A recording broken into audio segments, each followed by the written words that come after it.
வணக்கம் மக்களே, நான் உங்க பாலா. இன்னைக்கு நம்ம எங்க வந்திருக்கோம் அப்படின்னு பாத்தீங்கன்னா கொடிவேரி அணைக்கட்டுக்கு தான் வந்திருக்கோம்.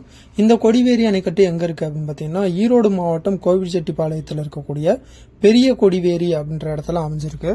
இந்த அணைக்கட்டு பவானி சாகர் அணையிலிருந்து வரக்கூடிய பவானி ஆற்றோட குறுக்கால கட்டப்பட்டு இருக்கக்கூடிய ஒரு தடுப்பணையாக இருக்கு.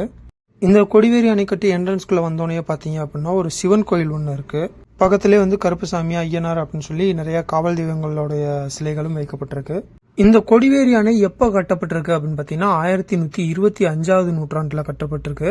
இதை கட்டினவர் கொங்கு வேட்டுவ கவுண்டர் இனத்துடைய மாமன்னர் ஊராளி செம்பவ வேட்டுவ ஜெயங்கொண்ட சோழ கொங்கால்வன் அப்படின்றவரால் கட்டப்பட்டிருக்கு. இந்த கொடிவேரி அணைக்கட்டில் பரிசல் பயணம்லாம் செய்வாங்க முன்னாடி. அப்போ ரேட்டு கம்மி தான். இப்போ அந்த பரிசல் பயணத்துக்கு ஒரு ஆள் போகிறதுக்கு 100 ரூபா வரைக்கும் சார்ஜ் பண்ணுறாங்க. கொடிவேரியில பாறைகள்லாம் இல்லாத காரணத்தினால சத்தியமங்கலத்திலிருந்து 10 கிலோமீட்டர் தூரத்தில் இருக்கக்கூடிய கல்கடம்பூர் அப்படின்னு அழைக்கப்படக்கூடிய கம்பத்ராயன் மலையிலிருந்து பாறைகள்லாம் வெட்டி கொண்டு வரப்பட்டு தான் இங்க இந்த அணைக்கட்டு கட்டியிருக்கிறாங்க. இந்த கொடிவேரி அணைக்கட்டோடைய கட்டுமான பணிகளுக்காக ஒடிசா, கர்நாடகா, ஆந்திரா இந்த மாநிலங்கள்லாம் இருந்து கல்வேலைகள்ல தேர்ச்சி பெற்றவங்க எல்லாம் வரவழைச்சு இந்த கொடிவேரி அணையை கட்டியிருக்காங்க. இந்த கொடிவேரி அணையை கட்டி முடிக்கிறதுக்கு கிட்டத்தட்ட 3 வருஷம் ஆயிருது. அணையை திறக்கிறதுக்காக நாள் குறிச்சு மன்னர் வரதாக ஏற்பாடெல்லாம் நடந்துகிட்டு இருக்கு. அப்ப திடீர்னு வெள்ளம் பெருக்கி எடுத்து அணை ஃபுல்லா அடிச்சுட்டு போயிருது.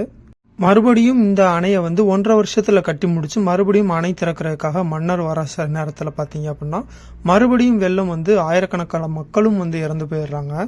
இதனால மனவேதனை அடைந்த மன்னர் என்ன பண்றாரு அப்படின்னா, அடுத்த வாட்டி மறுபடியும் கட்டுங்க, ஆனா அந்த தகவலை என்கிட்ட சொல்லாதீங்க, நான் இல்லாமலே நீங்களே திறந்துருங்க அப்படின்னு சொல்றாரு.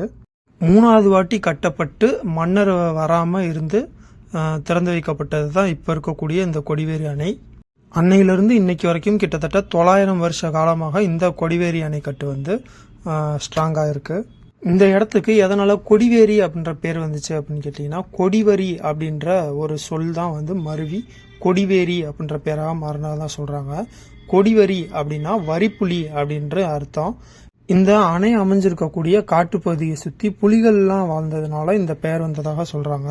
அதே மாதிரி கொடிவேலி செடிகள் சூழ்ந்த ஒரு இடத்துல இந்த தடுப்பணை கட்ட முடிவு பண்ணதுனால கொடிவேலி அப்படின்ற பேர் தான் நாளடைவில் மருவி மாறி கொடிவேரி அப்படின்னு மாற்றப்பட்டதாகவும் சொல்றாங்க. இந்த கொடிவேரி அணையுடைய வலது பக்கத்துல தடப்பள்ளி வாய்க்காலும் இடது பக்கத்துல அரசங்கோட்டை வாய்க்காலும் சுமார் 5 கிலோமீட்டர் நிலத்துக்கு ஆற்ற ஒட்டியே வெட்டப்பட்டிருக்கு. பிற்காலங்களில் பாசனம் பெருக பெருக தடப்பள்ளி வாய்க்காலில் 26 கிலோமீட்டர் வரையிலையும் அரசன்கோட்டையில் 42 கிலோமீட்டர் வரையிலையும் வெட்டப்பட்டிருக்கு. நீர்வரத்து அதிகமான சமயங்களில் வெள்ளம் வராமல் தடுக்கிறதுக்காக இந்த மாதிரி கட்டியிருக்காங்க.